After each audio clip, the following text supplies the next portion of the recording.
আসসালামু আলাইকুম। গতকালকে রাতভর ইরান ইসরায়েলের অন্তত ৫ থেকে ৬টি শহরে ভয়াবহ হামলা চালিয়েছে।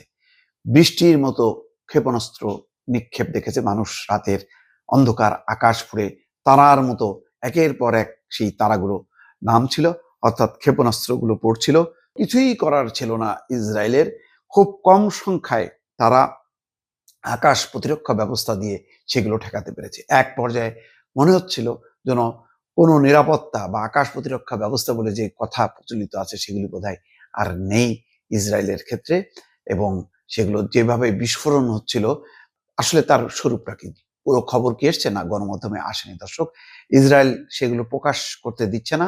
এমনিতেই সন্ত্রস্ত ইসরায়েলি নাগরিকরা, রাত ভোর তারা ছুটোছুটি করেছে, এবং সেই ক্ষয়ক্ষতির পরিমাণ যদি তারা সামনে নিয়ে আসে তাহলে ইসরায়েলের যে শক্তিমত্তা, ইসরায়েলকে নিয়ে যে আরব বিশ্বের ভয়, সেই ভয় হয়তো কেটে যাবে। সেই কারণে তারা ক্ষয়ক্ষতি, তাদের মানুষের যে হতাহতের সংখ্যা কোনো কিছুই প্রকাশ করছে না। কিন্তু একটা ঘটনায় সেটি প্রকাশ পেয়েছে দর্শক। কি সেই ঘটনা? সেই ঘটনা আপনাদেরকে বলবো, সেই খবর জানাবো। তার আগে অনুরোধ করছি, যারা ভয়েস বাংলা এখনো সাবস্ক্রাইব করেননি অনুগ্রহ করে সাবস্ক্রাইব করবেন, এবং যারা ফেসবুক পেজে নিয়মিতভাবে দেখছেন তারা অবশ্যই লাইক এবং ফলোতে টাচ করবেন এবং সঙ্গেই থাকবেন। দর্শক, কি পরিস্থিতি হয়েছিল তার একটি উক্তিতেই বুঝতে পারবেন। ইসরায়েলি প্রেসিডেন্ট, তার যে উক্তি, তিনি কি বলছেন? বেদনাদায়ক এবং কঠিন এক সকাল। অর্থাৎ ভোরের আলো ফুটতেই তারা দেখলো যে ৫ থেকে ৬টি শহর একেবারে রীতিমতো তছনছ হয়ে গেছে।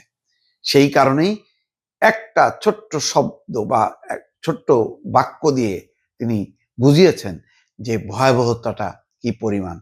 বেদনাদায়ক এবং কঠিন এক সকাল। ইরান গতকাল রাতভর ইসরায়েলের মধ্য এবং উত্তরাঞ্চলে পাল্টা হামলা চালিয়েছে। রাতভর হামলার পরের সকালকে অত্যন্ত বেদনাদায়ক ও কঠিন বলে মন্তব্য করেছেন ইসরায়েলি প্রেসিডেন্ট আইজ্যাক হারজোগ। সামাজিক যোগাযোগ মাধ্যম এক্সে দেওয়া এক পোস্টে এমন মন্তব্য করেন তিনি। হারজোগ বলেন, ইরানের এই অপরাধমূলক হামলায় ইহুদি ও আরব, ইসরায়েলি নাগরিক এবং নতুন অভিবাসী, শিশু, বৃদ্ধ, নারী নির্বিশেষে নিহত এবং আহত হয়েছেন। দর্শক, বুঝতেই পারছেন যে এখন পর্যন্ত কিন্তু হতাহতের যে সংখ্যাটা এসেছে খুবই কম। বলা হচ্ছে যে ১০ জন নিহত হয়েছে, ২০০ জন আহত হয়েছে। কিন্তু ধ্বংসস্তূপের নিচে চাপা পড়েছে অসংখ্য মানুষ। একের পর এক লাশ সেগুলি উদ্ধার করা হচ্ছে। সমস্ত জায়গায় উদ্ধার কর্মীরা এখনো পৌঁছাতে পারেনি। দূর থেকে যারা দেখেছেন, ইসরায়েলের আশেপাশের প্রতিবেশী আরব রাষ্ট্রগুলো, বিশেষ করে জর্দান, তারা বুঝতে পেরেছে যে একের পর এক সেই মিসাইলগুলো যখন আছড়ে পড়ছে ইসরায়েলের মাটিতে, তখন কি পরিমাণ বিস্ফোরণ, এবং একেবারে জনবহুল আবাসিক এলাকাগুলো কেঁপে কেঁপে উঠছিল, এবং সেই ধ্বংসস্তূপ, সেই আগুনের লেলিয়ান শিখা বহুদূর পর্যন্ত দেখা যাচ্ছিল। শোকাহত পরিবারগুলোর প্রতি গভীর সমবেদনা জানান ইসরায়েলি প্রেসিডেন্ট। তিনি বলেন, এই ভয়াবহ ক্ষতির কারণে তিনি ভুক্তভোগীদের সঙ্গে শোক ভাগ করে নিচ্ছেন, আহতদের সুস্থতা কামনা করছেন, নিখোঁজ ব্যক্তিদের খুঁজে পাওয়ার জন্য প্রার্থনা করছেন।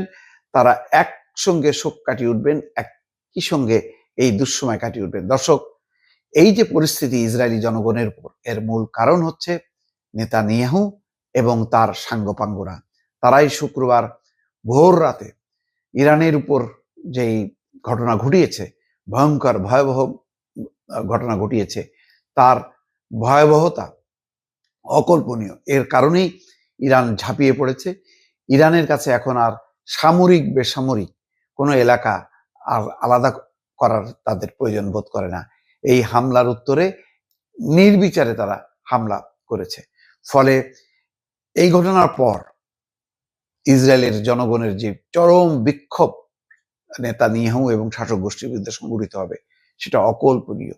সেটি নিশ্চয়ই এখন ইসরায়েলের শাসকরা বুঝতে পারছেন যে তারা কি পরিমাণ ভুল করেছে, এবং তারা যেটি চেয়েছিল যে এক নিমেষেই ইরানকে তারা মাটির সাথে মিশিয়ে দেবে, সেই পরিকল্পনা যে ব্যর্থ হয়েছে তা এখন সবাই বুঝতে পারছেন। দর্শক, ভালো থাকবেন।